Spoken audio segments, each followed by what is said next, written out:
Thomas Soto. Les experts d'Europe 1 sont tous là. Alex Taylor pour parler d'Europe, Axel de Tarlé sur l'éco, Alexandre Cara pour la politique et Anne Le Gall qui innove. Bonjour à tous. Bonjour Thomas. Bonjour. Alex Taylor, on commence avec vous et des révélations dans la presse belge ce matin. Oui, alors selon la une du Soir de Bruxelles, Salah Abdeslam, le 8e terroriste qui est toujours en vie, aurait été vu hier soir à Anderlecht, l'une des communes de Bruxelles. Selon le journal Supresse, il y a plein de rumeurs. Il était déjà mardi à Molenbeek. Le journal cite une source anonyme. Il est dépassé par les événements et craint les séquelles pour sa famille, non pas de la part des autorités, mais de Daesh qui le prend désormais pour cible pour ne pas avoir mené à bien son martyr. Alors, Salah Abdeslam, qui aurait été vu hier soir à Anderlecht. C'est un journal sérieux, ce journal-là, Supresse? C'est très difficile de savoir. Dans les rumeurs, tous les journaux comportent plein de rumeurs. C'est pas un tabloïd, en tout cas? Non. C'est pas un tabloïd? Si, un peu, quand même. Enfin, c'est différent. Donc, on reste très, très prudent et on garde le conditionnel? Non, c'est dans toute la presse. Aujourd'hui, toute la presse le reprend. D'accord. Le Soir, c'est le journal le plus sérieux qui reprend ce titre aussi. Qui le reprend aussi, ouais. D'accord. Là, on comprend mieux. Plusieurs portraits d'Abdeslam, Salah, dans les journaux. Oui, je vous donne un titre. De la boisson, beaucoup de fumette et peu de religion. Ça, c'est un article. Salah était vendeur de shit, un coureur de jupons qui se blanchissait les dents pour mieux draguer les filles. D'autres articles en même temps indiquent qu'il aurait été repéré dans des bars gays de Bruxelles, mais on pense que c'est plutôt pour piquer des portefeuilles pour un trafic de documents ou peut-être déjà pour faire des repérages pour les faire exploser ensuite. Et il y a pas mal de confusion à Bruxelles, il y en a eu beaucoup hier soir. Par exemple, juste ce cas, une nouvelle perquisition donc à Molenbeek, notamment chez un jeune de 15 ans qui a déjà été arrêté 2 fois, notamment en Bulgarie, d'où il voulait rejoindre la Syrie. Il a été remis en liberté hier soir sous demande du juge pour enfants et ne pourra pas être arrêté pour les mêmes faits pendant 24 heures. Donc, polémique sur place.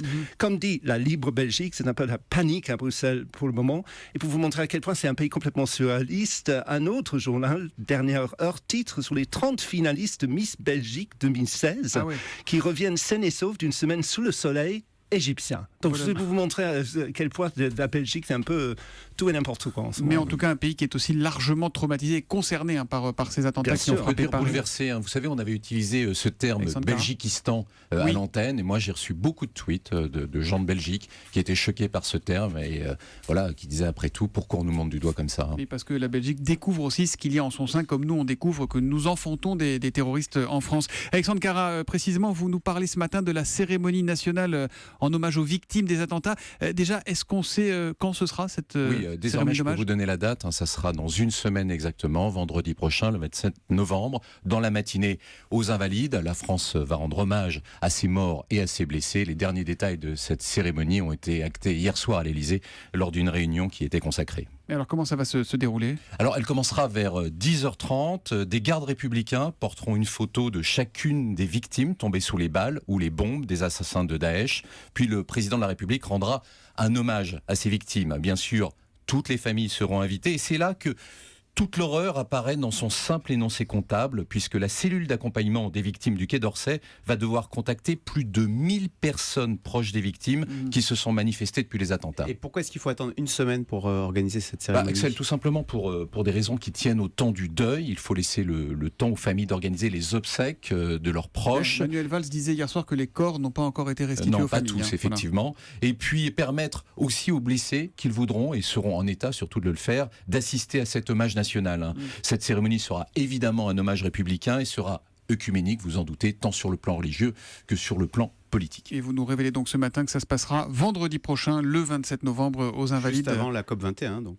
De toute façon, c'était aussi le problème, parce que les premiers chefs d'État vont arriver le dimanche qui suit, donc effectivement, il fallait, entre le retour de François Hollande de Moscou et l'arrivée des premiers chefs d'État de la COP21, il fallait absolument faire cet hommage à ce moment-là. C'est le 30, la COP21, donc ce sera 3 jours plus tard.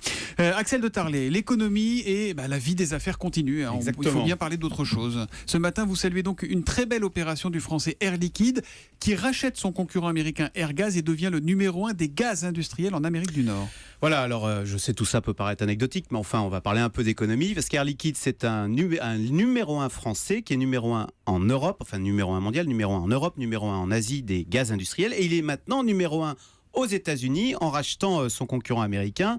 12 milliards, c'est beaucoup. Hein. C'est le prix d'une entreprise comme Peugeot Citroën, par exemple. Et c'est quoi exactement un gaz industriel? On parle de quoi? Alors voilà, Air Liquide est le champion mondial des gaz industriels. Donc il y a 3 gaz qu'il fabrique et vend dans le monde entier. Il y a d'abord l'oxygène, qui est évidemment utilisé dans les hôpitaux pour les insuffisances respiratoires, mais qui est utilisé aussi beaucoup pour l'industrie parce que l'oxygène, ça booste la combustion, donc par exemple fabriquer de l'acier.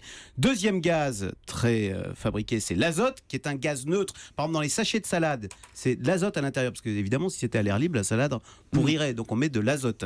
Troisième gaz que fabrique Air Liquide, c'est l'hydrogène, qui est utilisé pour l'industrie pétrolière et qui est utilisé maintenant, on voit des pompes s'installer un peu partout pour les voitures à hydrogène, qui roulent à l'hydrogène. Mais alors, comment on les fabrique ces gaz? Rafraîchissez nos connaissances en physique. Alors voilà, c'est ça qui est fabuleux. Vous prenez l'air ambiant, et je vais vous replonger dans vos cours de chimie de 3e.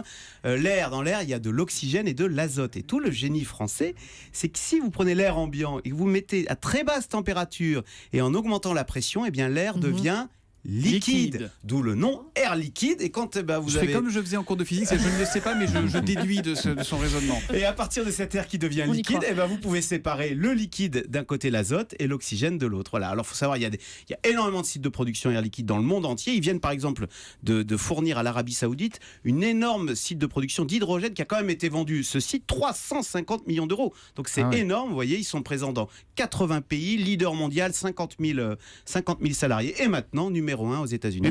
Monsieur, les bulles du coca, c'est pas. Les bulles du coca, c'est fait avec du dioxyde de carbone. Et ça aussi, vous avez raison, c'est un gaz que produit Air Liquide. Et qui vend à Coca-Cola, puisque dans le coca, il y a du gaz carbonique fabriqué par les Français. Belle opération, en tout cas, du français Air Liquide. On innove et on va voir encore une fois que l'innovation peut nous aider dans la lutte contre le terrorisme. Anne Le Gall, il est essentiel, indispensable d'aller très vite lors des enquêtes. On l'a vu, on en parlait d'ailleurs à 6h45 avec le patron de la police scientifique. Et pour ça, les nouvelles technologies sont particulièrement précieuses, Anne. Mais voilà, dans un monde où l'on communique par Internet, par portable, où l'on peut être filmé, géolocalisé, eh bien évidemment, à côté des empreintes ADN ou digitales qu'on laisse, eh bien on laisse aussi des traces numériques. Tout le défi dans une enquête, évidemment, c'est de traiter vite la masse considérable des données informatiques disponibles. Et pour cela, rien ne remplace vraiment l'interprétation humaine, mais depuis plusieurs années, c'est vrai, la technologie a permis d'automatiser certaines tâches pour gagner du temps. C'est par exemple le fait qu'on puisse identifier automatiquement des plaques d'immatriculation grâce à des caméras et des logiciels, ou c'est la possibilité pour d'autres logiciels de suivre un visage précis dans une foule, de reconstituer un portrait qu'à partir du profil.